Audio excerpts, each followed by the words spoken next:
And I always kind of push the boundaries of what more could there be, what more could be out there, not out there, maybe within ourselves, that is just kind of ready to be tapped and ready to be seen and utilized and brought into the way we live and the way we think and the way we act in the world. Loren has his own publishing company called Dolphin Star Publishing. So if you want to see more of his work or learn more about him, feel free to Google Dolphin Star Publishing. Loren is a local artist here in Bakersfield, so you can find his name if you Google him. But his stories are really good. I think, to me, he's a really good artist, and his autism, his struggles, everything actually comes out in his artwork, and I see that as a really good thing. So, Loren, how are you today? I'm doing pretty good, thank you. And can't complain. It's nice weather, nice and sunny, and I'm alive, breathing, and living, and doing what I do. Oh, nice. Can't ask for much more, can you? Bare essentials, I guess. Yeah, yeah. Loren, the first question I always ask, do you consider yourself an artist? Well, yeah, I would say I do. And to a degree, I would say everybody is in their own right. Not everyone agrees with me on that, but everyone's kind of creative in their own right. Whether that's problem solving or doing whatever they do. People live, people make things happen, one way or another. Yeah, that's true. I never thought of it that way. But you're right, everybody is a creative in their own right. Yeah. That's a great answer. I like that. Even I consider myself, at least to a certain extent, an artist in what I do, videography and video editing and things like that. Oh, for sure. Loren, just so people know, give us a little background on who you are and what type of artwork that you do. So, I have always been drawing. And when I wasn't drawing, I was interested in drawing, watching people draw pictures, seeing art come together, painting. When I was a little person, just a little tiny person, I was asking my family to draw me a picture, draw me this, draw me that. And or I was always impressed with different kind of creativity, whether that was creative movies or music, stories, books. Everyone has a story to tell, I would say. So coming up, growing up, I would say I was really into creativity, really into imagination, the power of imagination, and what it all means to bring it all together. So growing up, I was always exploring my imagination, trying to exercise it in different ways, whether that was just kind of like pretending a spaceship was landing near the house, or exploring some kind of wood, or climbing some kind of ship or whatever, like wherever I was going, I was always seeing something a little extra, I think, some kind of overlay in the world, and I got used to that in a way, and in a way it was kind of like me being in two places at once.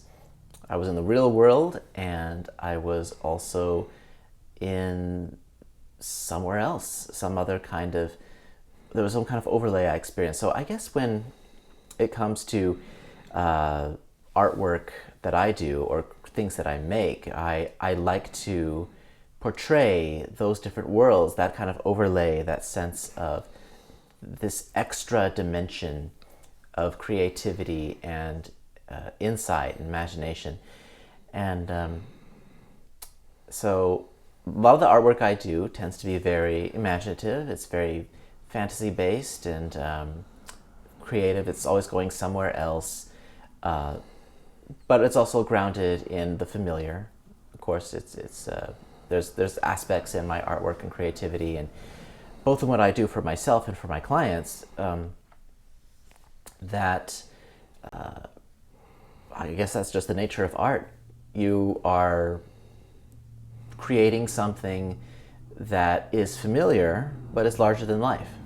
You know, it's there's something extra about it. It exaggerates, it explores, it goes beyond, and otherwise, you know, that if we know from history, you know, that's what the Greeks did. You know, they tried to get art to reflect reality so much, to such a degree, but it became mundane. Art has to go further than that. It has to push the boundaries. It has to explore new frontiers.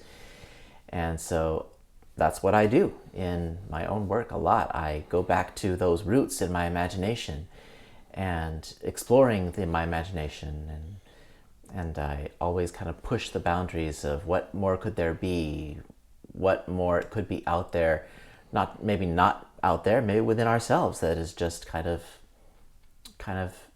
ready to be tapped and ready to be seen and utilized and brought into the way we live and the way we think and the way we act in the world.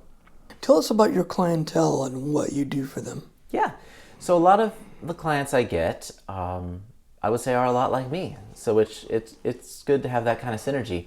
They have some kind of extra eye, or this kind of overlay of imagination in their life, and they see something about the world around them, or about who they are, who people are, what the world could be like, and not just the way the world is, but what the world could be like. I think that's part of my artist manifesto as well. So I would say I get along well with those clients, and there's a lot of synergy that goes on between me and them. I've had people come to me like, hey, I have this story, or I have this fantasy book I'm working on, or this idea for a comic. One of them, I would say, that I really enjoy working on continuously is this project from a client I have. He goes by the name Zach, I guess. I'll call him Zach. And he has this project he's been working on called Elysium.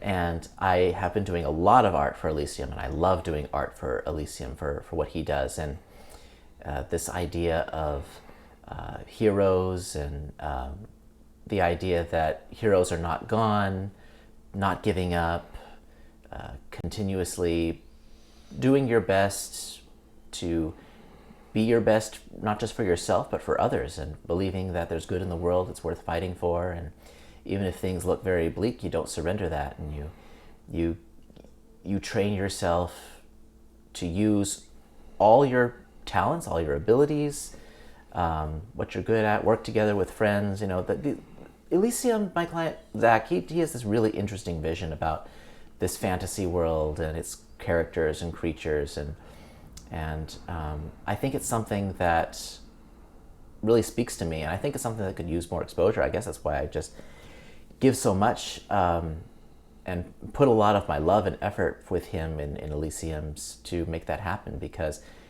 I think I personally enjoy it like I used to enjoy Star Wars back in the day. I could read his stories again and again, and it's really just fun, and it feels good to just make that artwork for him and depict his world and these creatures and characters and the conflict. And so, but there's always an extra layer to it. So it's an escape. It's an escape from our world, but it goes back to our world. It's grounded in our world. And I think what we need to hear and see, and what a lot of people could use, that sense of hope and determination, justice. I mean, maybe I can share some of my portfolio that has some works in there from Elysium if you want to see those. I would love to see that. Awesome. That sounds really neat. Yeah. Now you got me thinking, is this a media, a book? What is this exactly? It's still in flux, I would say. It's still in flux. He posts a lot of, he shares a lot of work in written form, and it's kind of a unique way of writing it. It's more like script form, so it's not really traditionally a book. A lot of times he sees it, we both see it, I would say, as either a movie or some kind of video game or something that uh, connects a lot with the modern generation of how we tell stories and such. So it's still very much early in stages, still being explored, but it's kind of really fun exploring that with him. So this sounds like it's really still in deep development. Oh yes, but it's good. Do you think? Yeah, it sounds great. I would love to see it or experience it somehow. You would be in for a treat. Oh, yeah, it sounds like it. And you know, you talked about stories about hope, and I think now more than ever we need stories like that. Oh yeah. And we need artists like you to tell them. Oh yeah. I mean, hope exists. It endures. I think just a lot of times people just need to hear it, because when you don't hear it, it's like you're not being fed it. So you're not receiving it. So you kind of lose the nourishment, the sustenance for it. But it's out there. It's out there. That's true. That's so true. I couldn't have said it better myself. You put that really well, as a matter of fact. Loren, you mentioned earlier about you've always been interested in the power of the power of imagination. Yes. Tell us a little more about that and how exploring the power of the imagination, what that's led to you in your life. Yeah. So it goes all the way back to my early life, exploring the sciences, I would say, of all things. A lot of people think science is facts, it's realities, it's cold, it's it's about what you know. But from my very early years of exploring sciences and those things, I looked up to Albert Einstein in a lot of ways, and I distinctly remember one of his very famous quotes: "Imagination is more important than knowledge." And going back to that, I believe what he means by that is anyone can know things, but anyone can know what is. But when you use your imagination, you're asking questions and you're exploring and those new frontiers and learning more, and then you know more. You can solve problems. You can manipulate those facts and make new possibilities. So. So exploring the imagination for me was a lot about that. It was always about thinking, what more could there be? That we have this in the world now. We can do these things in the world now, but what more could there be? What more could we do? And sometimes it's a lot of the things I do for imagination are just flights of fancy. I like stories about different kinds of worlds, different kinds of environments, magic, different supernatural powers, things that sound very outlandish, and maybe they are a bit, but it's without. There's another quote I would say, and maybe I can research and credit it properly right. Yeah, but it goes something along the lines of imagination takes us to places. No, how does it go? Like, imagination takes us to places that never were, but without it, we would never go anywhere. So, if I may continue, exploring the power of imagination, I would say, though, is very wonderful, but it's also it's very powerful, and so I would say that a lot of my adventures in imagination there have not been pretty as well. So going back, the power of imagination, exploring that, seeing these wonderful things, you can also explore some things that are not so great, some things that can get outright dark and ugly as well, or maybe not explore them, but face them. And maybe sometimes you don't face them willingly, they come to you. I've had some moments in my life where my mind was not my own friend. It wasn't a friend to me, and I think during those years I would go back to there's a show at Disneyland called Fantasmic, and the opening there's a phrase in the opening narration for that show: nothing is more wonderful than the imagination, but beware, nothing is also more powerful than the imagination, and it can conjure and bring to life some of your greatest fears, as well as these greatest wonderful things that you might experience in your eyes, in your mind, in your heart. So there's also this sense of challenge, I would say, for me in my art and my imagination and my career. This challenge of meeting the void, meeting the confrontation head on. Maybe sometimes it defeats you, but you get back up. And a lot of times you'll have a lot of failures, and you keep on trying, because if you give up, there's nothing, it's like, what else are you going to do?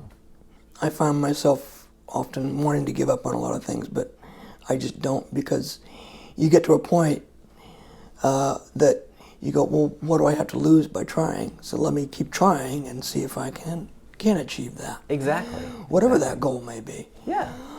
Now, Loren, again, you're talking about sciences and stuff.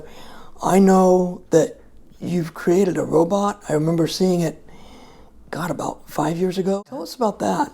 So, I guess I'll say this.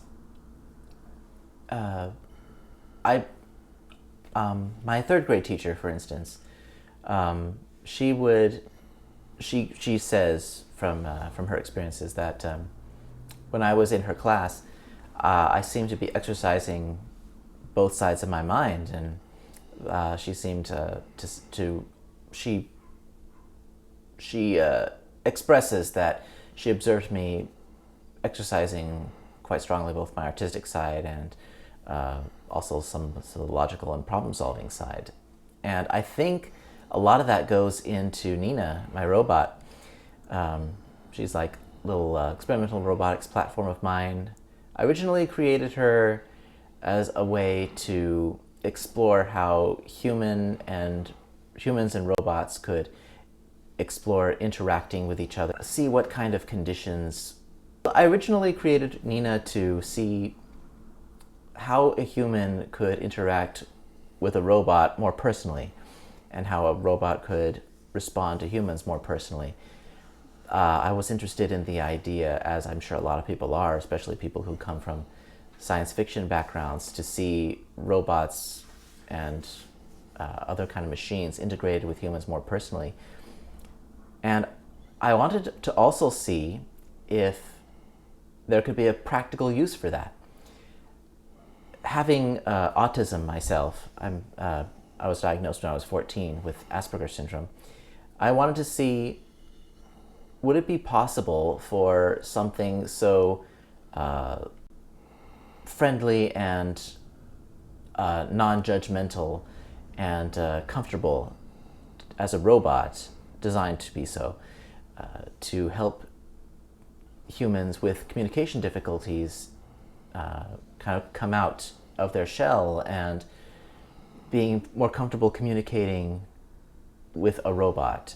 But from there, maybe taking that as a stepping stone or a step up to meeting their fellow human beings and connecting with them that way. Do you think that that's what social media is in a way, and why we've taken to that so much, or is that something else entirely? Well, social media, I would say, can be a wonderful thing if executed correctly. I think it definitely helps make the world a smaller place, and it helps people connect, helps people. You meet people from many more walks of life than you ever would in your local neighborhood, and you see different perspectives from people from all over the world that you wouldn't imagine if you were just staying around and connecting with the people where you are. It connects the world, it makes the world very, very smaller. It does come with its risks and its stresses and its strains. But with that also, you also have, I don't think really social media is quite there as an ideal way to communicate and make the world a smaller place and a better place for all people, because you also have all kinds of things happening on social media. You have people hiding, trolling, abusing behind behind an icon. Sure. And you also have maybe some issues with the principles of social media themselves, ratings, numbers, likes, all these kind of things that I think a lot of people tend to measure their success nowadays by those numbers. How many people follow you? How many likes does your content have? And sometimes those can be maybe some good indications for maybe some business or marketing things, but a lot of people nowadays seem to fall into a trap of measuring themselves by that, or comparing themselves to people who have greater or lower of those numbers. But going back to something like a robot that is more personal and direct, there's no rating involved. There might be minimal human interaction involved. I wanted to see what Nina could do to see how technology can benefit humans, not how humans can benefit the technology. So that's what we should do with our technology and our creativity, is benefit each other. Our art, our problem solving is benefit our humanity, and not try to make something that's superficial. I think that's why I loved the movie WALL-E, I would say personally, because there's that theme of the robots returning to humanity and showing them how to be human again, showing them what it means to be who we are. And I loved that. That's a beautiful thought, because that was also what I wanted Nina to do. And I want Nina to bring out what's good in people, not to be an alternative to people communicating with other people, but to help bridge any gap, to help people communicate with other people, help people embrace their own humanity. Loren, that's great. No, that's terrific. That really answers my next question, that obviously we should be doing more like what you're doing instead of social media. I think you said it best, there's just too much there that's obstructing what we're trying to do. Yeah. Do you think that companies and different things should invest in what you're doing? Can we make people and organizations more aware of what you're doing and why you're doing that? Well, I think anything's possible, particularly if it's a good possibility and it could shed some light on what other people can do to make the world a little bit of a better place. I would say I just follow an example of how to live, how to embrace other people, how to embrace myself, where I am, in what time, in what era, what I'm doing, what's going around me, and how to react to that as best I can, and do my best and put my best into where I am and when I am in the world and history. And if companies and corporations and businesses, if anyone like that could embrace kind of the same example, I think that would be great. If they, maybe not necessarily what I'm doing personally, that would be great. I would love that. I would love to see new possibilities for my own personal dreams and ambitions come to light. But and if it would be possible for other people to just kind of return to what makes us alive, what brings out that life in us, that, again, going back to the humanities, what makes us who we are, and what keeps us healthy in who we are and what we do and how we live. I think it's possible. It just has to be done. There's work to be done for it, and like anything, like how anything gets done, it just takes a little work, not necessarily from one person, but from everybody collectively. And I think that's important. That's great. I think so too. I couldn't agree more. Now, Loren, you've done a number of artworks yourself. The one I really liked, and I guess I'm kind of biased on it because you had me voice one of your characters, was the Anastasia project. Yes. Now, that's my personal favorite for obvious reasons, but What's your favorite of all the bodies of work that you've done, whether it's working on Nina or working on something like the Anastasia Project? What is your favorite? Oh, don't make me choose favorites. I can't. I can't really choose favorites. Yeah, I can't either. It's very difficult. Yeah. But every kind of project has its own themes and world and meaning and purpose that I just really love. But I can't really make that. I can't really decide what I love working on better than the other. Sometimes I'll focus on something for a long time and see that it gets done and completed before moving on to the next thing. But I don't forget about what else I've worked on, where I've been. It's still out there. I still love it. I still love telling the story. With the Anastasia project, that I was working on for 10 years, since I was 10 years old. And I think it was about 10 years later, it was finally published. And from then on, I didn't stop there. I worked on an audiobook, and I had some adjustments to the story made to accommodate the audiobook. I had ways to bring it to life with different voice actors and musicians. Who Sam Dillard from Samos Studios, I want to give him a little shout out there, who wrote the soundtrack for the story. It was just really brilliant sound. But for favorites, I don't know. I don't think so. Tell us a little bit about your struggle. You mentioned being diagnosed with Asperger's syndrome. Mm-hmm. How has that struggle, if anything, played into what you do?